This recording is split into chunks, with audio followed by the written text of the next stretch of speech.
Selamat malam semuanya. Apakah suara saya sudah bisa terdengar dengan jelas?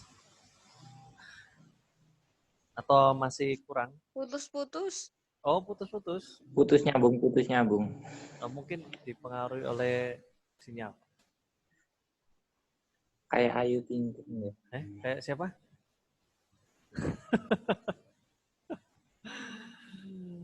Ya, oke. Kalau misalkan terputus-putus, ya nanti bisa lihat di video rekaman yang saya upload ya, sehingga bisa terbantu karena hal seperti itu. Untuk hari ini kita akan belajar bahas satu materi, yaitu baik. Saya buka dulu.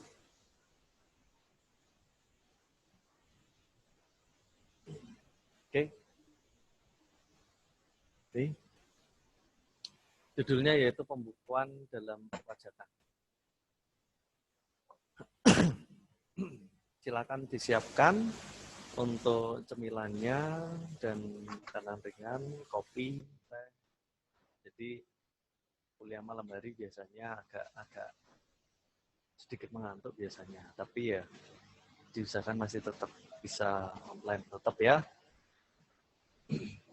Oke, pembukuan dalam perpajakan. Dari pengertiannya dulu. Gimana Pak Tur? Ada yang mau disampaikan?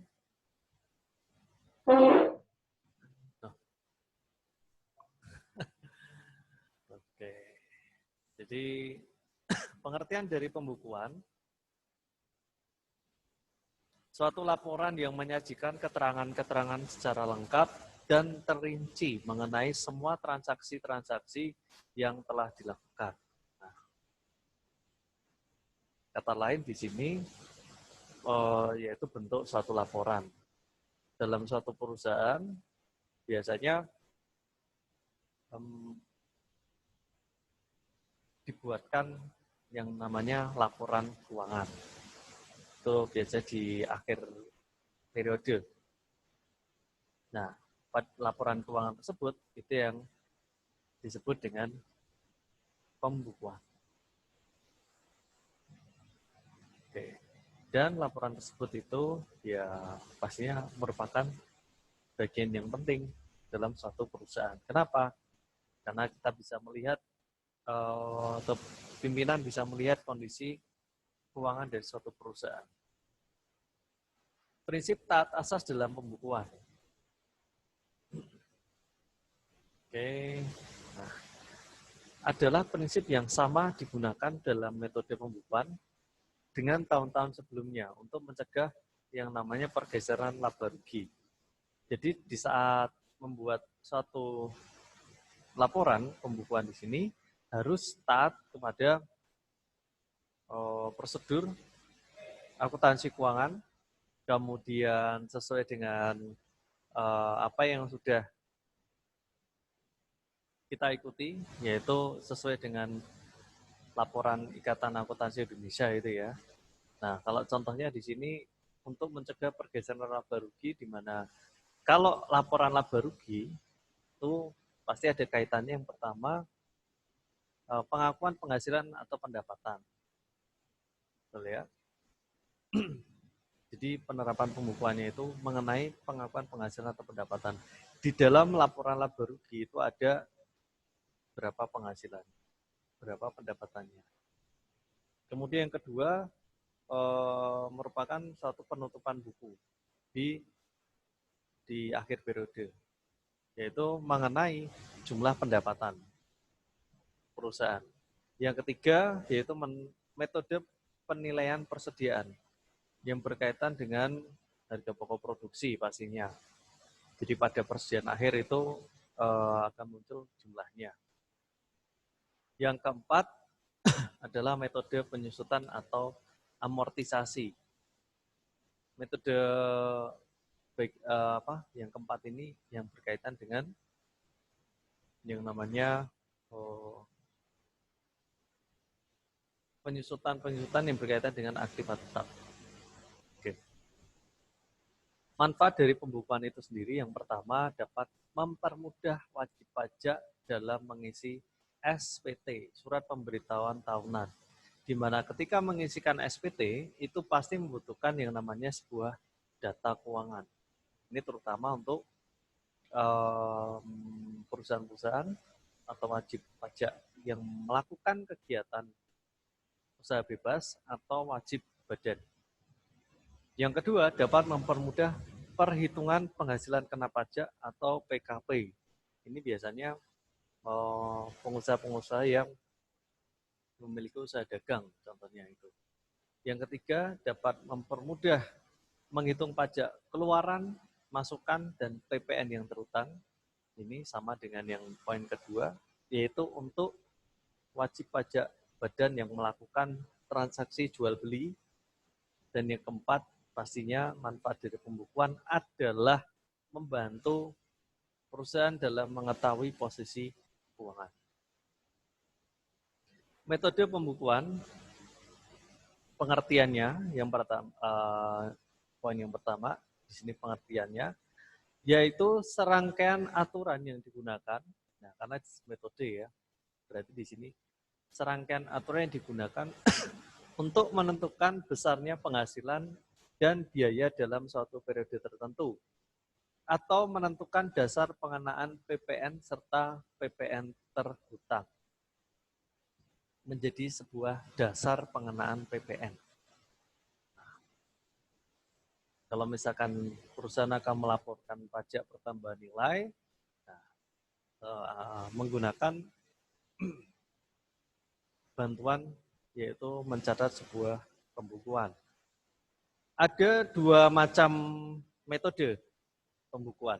Yang pertama adalah metode pembukuan akrual, yang kedua adalah metode kas.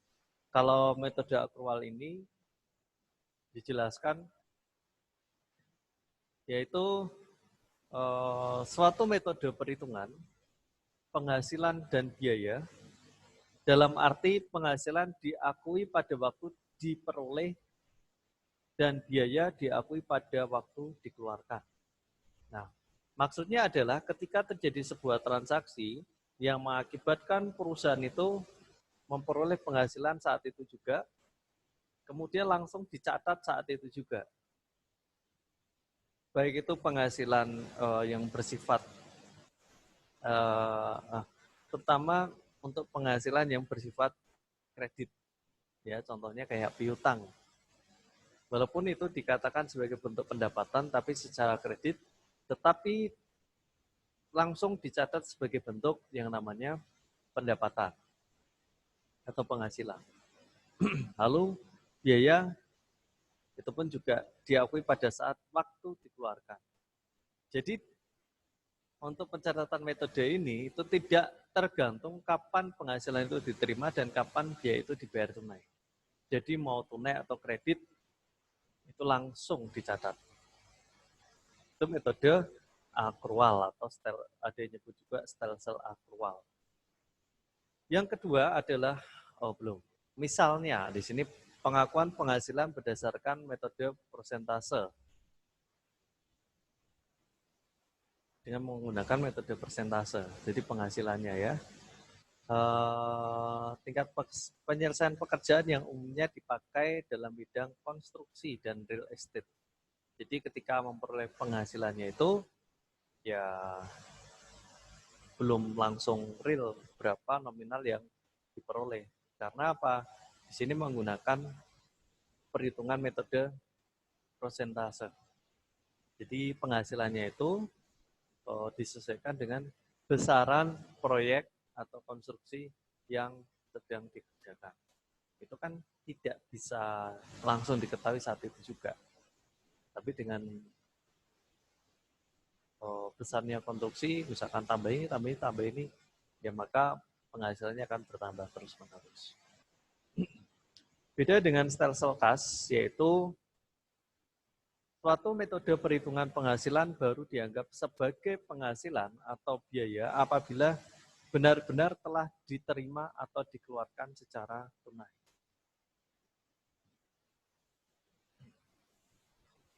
Berarti di sini ada sebuah keterangan apabila benar-benar telah diterima atau dikeluarkan secara tunai. Nah, berarti di sini harus real. Ya, real. Biasanya kalau stelsel kas metode pencatatannya ini secara periodik atau dicatat pada akhir bulan. Misalnya perusahaan kecil orang pribadi atau perusahaan jasa berkaitan dengan kegiatan transportasi, hiburan, dan restoran yang tenggang waktu antara penyerahan jasa dan penerimaan pembayarannya dihitung pada akhir periode.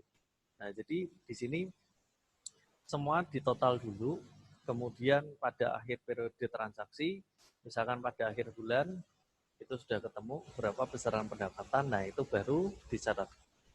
Itu baru dicatat menjadi sebuah penghasilan. Atau biaya pun juga sama. Total pemasukannya berapa pada akhir periode itu, nah itu baru dicatat. Lalu, berkaitan dengan dokumen pembukuan, dasar sebuah penyimpanan dokumen itu ada undang-undangnya. Di sini dikatakan dalam pasal 28 ayat 6 Undang-Undang nomor 6 tahun 1983 bahwa pembukuan dan dokumen-dokumen yang berhubungan dengan kegiatan usaha atau pekerjaan bebas harus disimpan selama kurun waktu 10 tahun. Jadi dokumen pembukuan ini ada aturan mainnya, yaitu harus disimpan selama kurun waktu 10 tahun. Nanti ada alasannya, ada manfaatnya. Kenapa kok harus disimpan selama kurun waktu 10 tahun?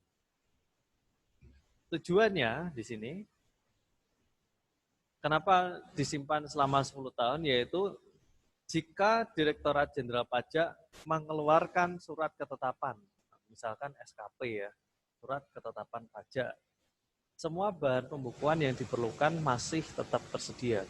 Jadi kalau Direktorat Jenderal Pajak itu meminta namanya bukti-bukti transaksi, meminta laporan pembukuan, nah kita masih memiliki yang namanya dokumen tersebut. Dengan disimpan dalam kurun waktu 10 tahun, yang menjadi dasar tadi ya, yaitu sesuai dengan pasal 40 Undang-Undang Nomor 6 Tahun 1983 tentang ketentuan umum dan tata cara perpajakan mengenai gugurnya tuntutan pidana perpajakan. Nah, maksudnya begini.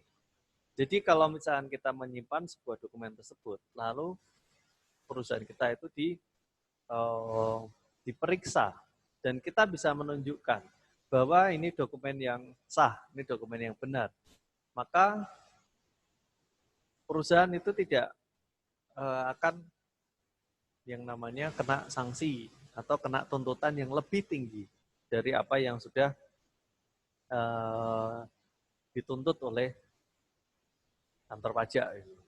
Jadi karena ada bukti, maka kantor pajak tidak bisa menuntut bahwa pajak yang dilaporkan itu kurang bayar lah, atau salah, atau kurang tepat. Nah, seperti itu. Jadi nggak bisa nuntut gitu ya. Di sini cara penyelenggaraan pembukuan berdasarkan pasal 28 Kitab Undang-Undang Perpajakan. Yang pertama, pembukuan harus diselenggarakan di Indonesia. Pasti ya, karena buatnya pun juga kita di Indonesia. Kemudian dengan menggunakan huruf Latin, angka Arab, satuan mata uang rupiah, dan disusun dalam bahasa Indonesia atau bahasa asing yang diizinkan oleh Menteri Keuangan. Oke. Nih, jadi ada aturannya. Kalau mau pakai bahasa asing, harus laporan dulu. Boleh enggak? Yang kedua, pembukuan harus meliputi seluruh kegiatan usaha atau pekerjaan bebas yang dilakukan oleh wajib pajak.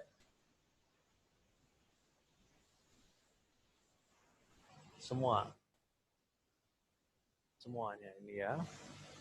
Yang ketiga, pembukuan harus dilakukan secara teratur, tepat waktu, dan rinci, serta itu maksudnya itu taat asas. Dilakukan secara teratur, tepat waktu, dan terperinci. Ya harus sesuai dengan aturan mainnya. Kalau misalkan susunan laporan neraca seperti itu ya harus diikuti. Susunan laporan laba rugi harus seperti itu ya harus diikuti. Kemudian yang keempat, pembukuan harus didukung oleh bukti-bukti transaksi yang dapat dipertanggungjawabkan. Nah, maksudnya bukti transaksi di sini ya seperti nota, seperti kwitansi dan sebagainya. Yang kelima, pembukuan harus dapat ditelusuri atau dicek kembali apabila diperlukan.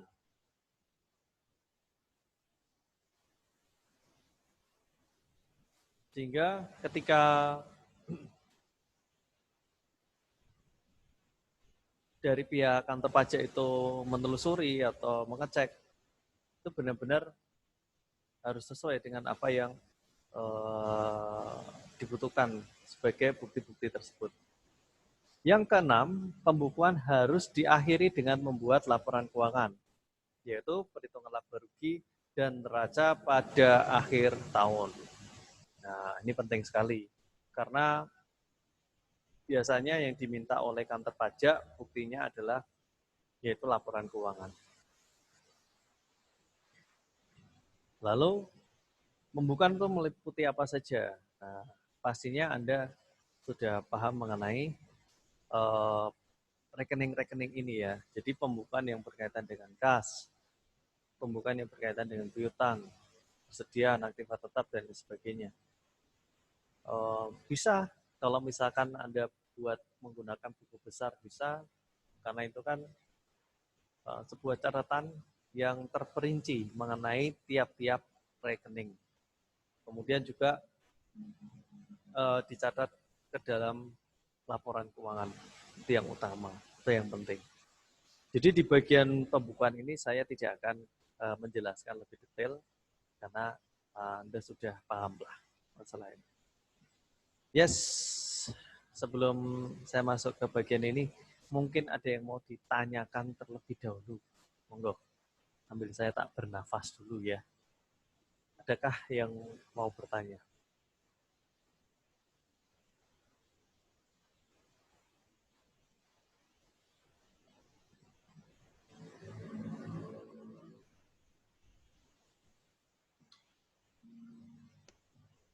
Ada yang mau bertanya?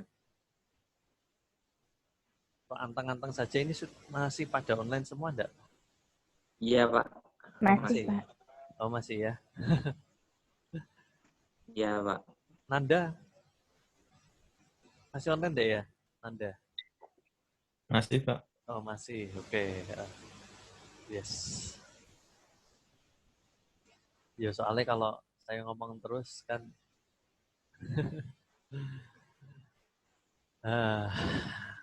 lupa bernafas nanti jadi. Oke, nah ini untuk tampilan dari pembukuan dan pencatatan. Menurut Direktorat Jenderal Pajak berdasarkan pasal 1 angka 29 Undang-Undang Kitab Undang-Undang Perpajakan bahwa isi dari pembukuan itu adalah proses pencatatan yang dilakukan secara teratur. Mengenai apa? Nah, di sini data dan informasi yang masuk ke dalam pembukuan, antara lain ada aktiva atau harta, kemudian kewajiban, kemudian ada pendapatan dan biaya, lalu modal, dan semuanya itu dijumlahkan, dan juga ada jumlah harga perolehan dan penyerahan barang atau jasa. Harga perolehan ini adalah aktiva tetap, bahasa lainnya. Ya. Lalu semuanya itu dimasukkan ke dalam laporan keuangan neraca dan laporan laba rugi. Oke, seperti itu ya. Siapakah yang berhak menyelenggarakan pembukuan? Nah, di sini dikatakan adalah wajib pajak orang pribadi yang melakukan kegiatan usaha atau pekerjaan bebas dan wajib pajak badan di Indonesia. Wajib menyelenggarakan pembukuan. Itu tertuang pada pasal 28 ayat 1. Kitab Undang-Undang Perpajakan, maksudnya kayak gitu ya. Jadi ini yang punya pekerjaan bebas itu atau yang dia melakukan kegiatan usaha, ya orang yang memiliki yang biasa disebut businessman. Nah, itu ya. Kemudian yang tidak wajib melakukan pembukuan, tetapi wajib melakukan pencatatan.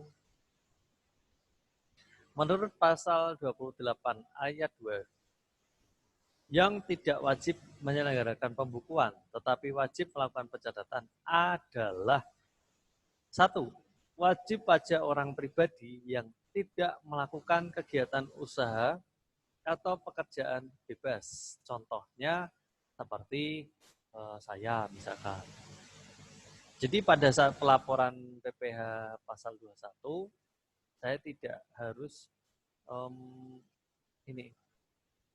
menyelenggarakan pembukuan.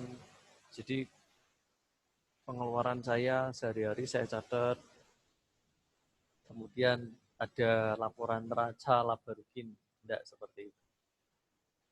Tapi pencatatannya di sini secara sederhana. Ya.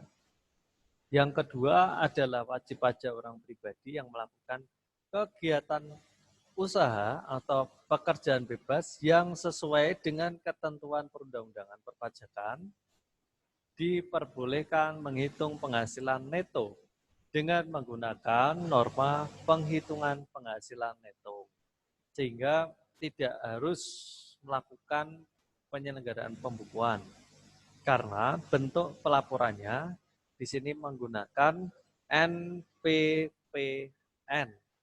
Jadi hanya melihat dari kondisi neto atau pendapatan atau penghasilan bersih. Hanya melihat dari situ saja. Ini tampilannya dalam bentuk bagan. Kalau tadi kan dalam bentuk tulisan ya. Biasanya kan akan lebih mudah jika dilihat dalam bentuk bagan seperti ini.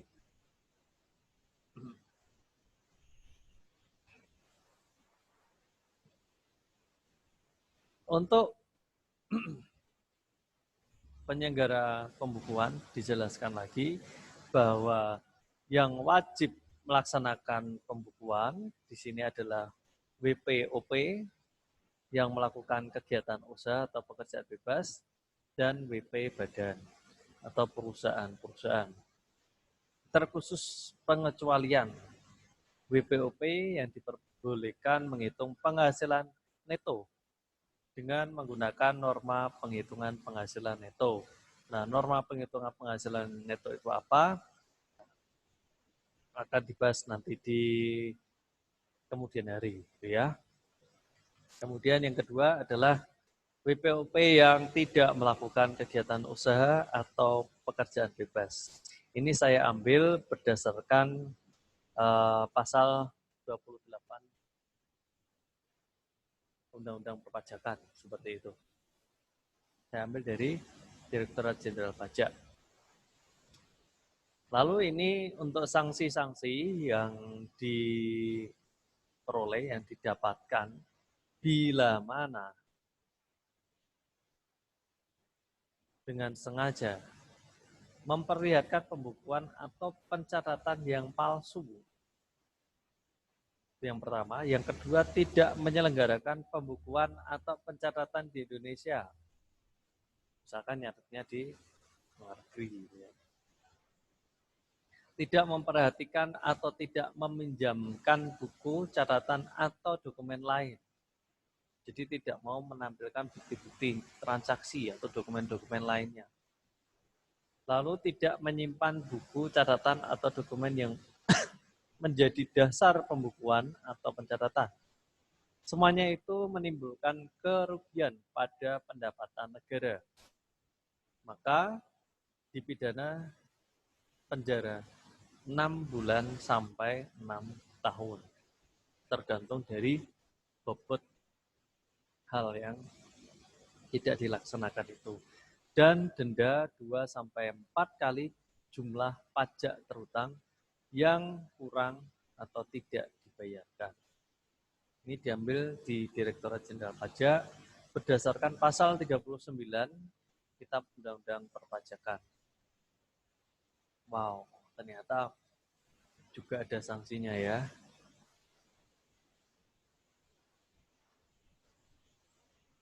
Sanksi berkaitan dengan kewajiban pembukuan dan pencatatan dari sanksi administrasi, pasal 13 ayat 1 dan ayat 3 menyatakan bahwa apabila kewajiban sebagaimana dimaksud pasal 28, tadi kan pasal 28 itu berbicara mengenai pembukuan, dan atau pasal 29 yang berbicara mengenai pemeriksaan tidak dipenuhi sehingga tidak dapat diketahui besarnya pajak yang terutang, maka atas kekurangan pembayaran pajak tersebut ditagih dengan kepanjangannya SKP apa ya? Masih ingatkah? Kepanjangan SKP. Dia masih ingat? Fitri mungkin. SKP itu apa? Minggu lalu. Apa itu? Oh, C apa itu bukan? Ini SKP. Ingat enggak? Fatur mungkin ingat.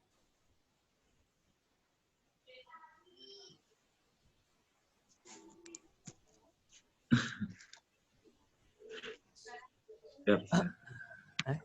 Apa? Apa? Fatur? Halo? Halo? SKP. Oke. SKP. Lupa ya? Oke deh. Ya. Ya. Surat ketetapan pajak, gitu ya. Ya. Surat ketetapan pajak KB-nya itu kurang bayar. Nah, jadi kalau misalkan ada kekurangan bayaran, nah, gitu ya, ditambah sanksi administrasi berupa kenaikan sebesar, ini sebesar berapa? 50% dari PPh yang tidak atau kurang dibayar. Ternyata banyak sekali ya. Sampai 50% atau 100%. Dari mana ini? Ya, 100%. Atau 100% dari PPN. Nah, ini penjualan gitu ya. Oke. Kembali sanksi pidana berkaitan dengan tidak terpenuhinya kewajiban menyelenggarakan pembukuan dalam pasal 39 ayat 1 huruf F, G, H dengan ancaman pidana sebagai berikut.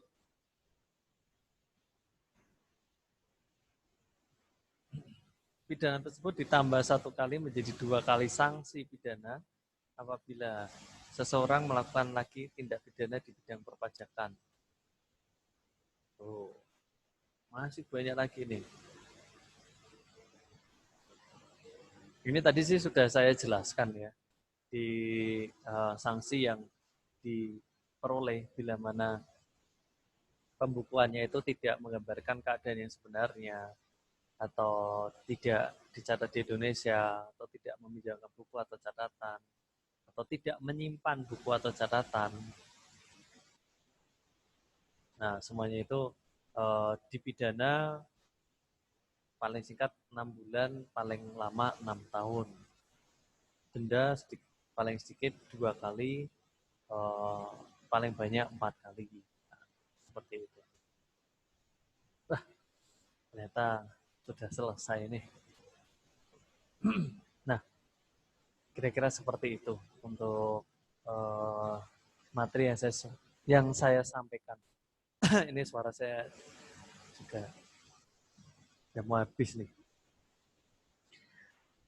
Oke, masih ada waktu sangat lama, masih banyak di sini. Mungkin ada yang mau ditanyakan terlebih dahulu dari materi yang sudah saya sampaikan tadi mengenai pentingnya sebuah pembukuan untuk bukti sebagai alat ketika kita melaporkan yang namanya SPT, surat pemberitahuan tahunan, atau untuk melaporkan pajak kita. Dengan adanya pembukuan seperti itu, maka apapun nanti yang akan diperiksa oleh kantor pajak, itu kita bisa melampirkan, kita bisa memberikan, nah itu sebagai bukti. Nah ini sebagai tambahan saja bahwa ketika satu perusahaan itu membuat laporan keuangan, ya seberapa benar laporan keuangan itu dinyatakan wajar, itu kan kita nggak tahu. Atau perusahaan pun juga kadang ketika sudah membuat laporan keuangan nih seperti ini, kemudian mau dilaporkan ke kantor pajak, apakah laporan keuangan ini sudah benar?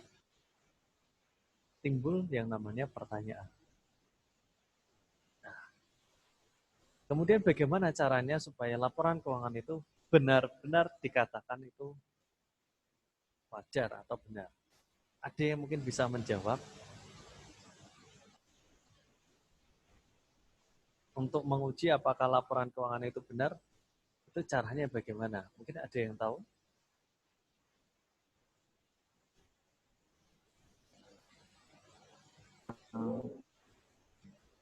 Dari mana? Mungkin. Ada yang tahu? Ini?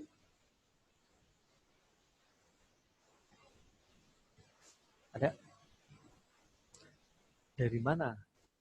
Ya Pak, kan staf keuangannya itu kan sudah ahli dari dalam bidang keuangan.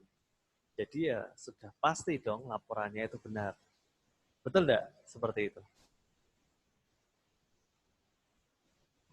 Ini kok diam semua? Ini online semua enggak ya? Kayaknya enggak, Pak. Enggak, Pak. Enggak ya? Enggak. Enggak. Padahal itu lulusan kampus ternama loh. Dan nilai akuntansinya itu A semua loh. Mosok nggak benar. Mosok bikin laporan keuangan kok masih salah. Ayo. Gimana kira-kira? Ini bohong, Pak, juga. Gimana Tur? Kamu ngomong apa? Namanya orang bisa berbohong, Pak. Oh gitu. Orang bisa berbohong. Oke. Mungkin Sinta mungkin mau berpendapat.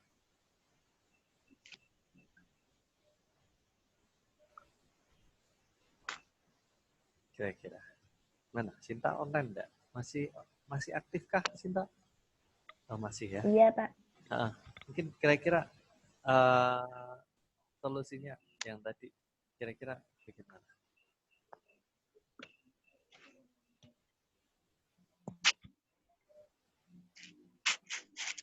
Contohnya kayak gini deh, sederhana. Ketika kamu bikin laporan, gimana caranya supaya laporan itu benar-benar dikatakan ranah itu bisa benar? Harus diapakan?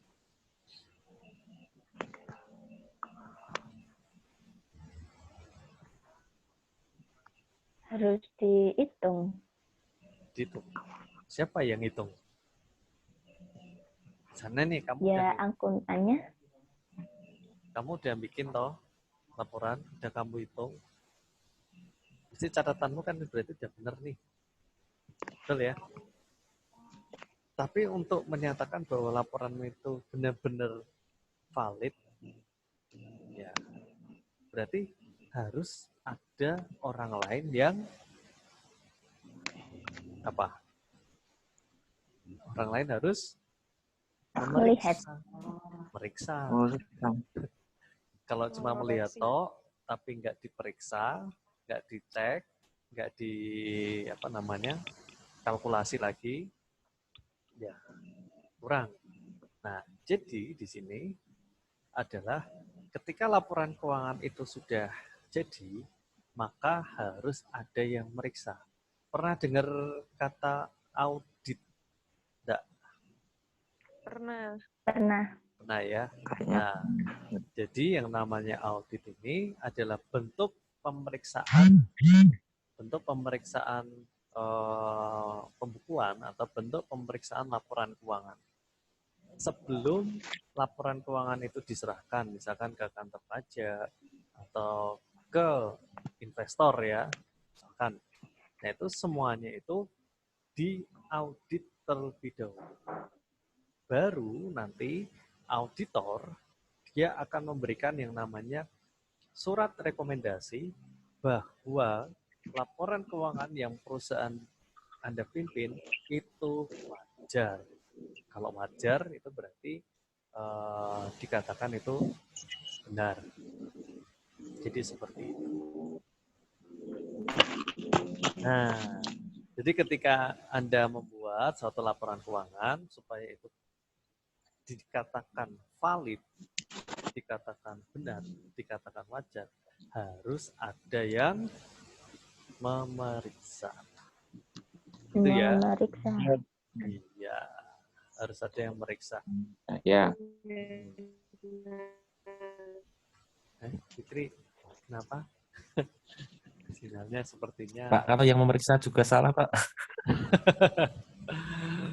Iya, gini. Kalau mau berbicara, Dan siapa dulu yang dapat memeriksa? ya. Siapa dulu yang memeriksa? Kalau misalkan dari kantor audit gitu ya, ya dia sudah namanya memiliki keahlian, kemampuan. Ya kalau misalkan delalah kok itu salah ya berarti ya manusia nggak ada yang sempurna kan gitu. Iya, Pak. Dari audit saja udah salah gitu ya. Tapi audit pun dia juga punya tim, Mas. Jadi nggak cuma satu orang saja. Kalau namanya tim itu bisa saling koreksi. Gitu. Oke. Seperti itu untuk hari ini yang bisa saya jelaskan. Untuk materi nanti saya akan upload di Siakat. Silakan Anda bisa download dan jangan lupa untuk ketik hadir pada komentar. Gitu ya.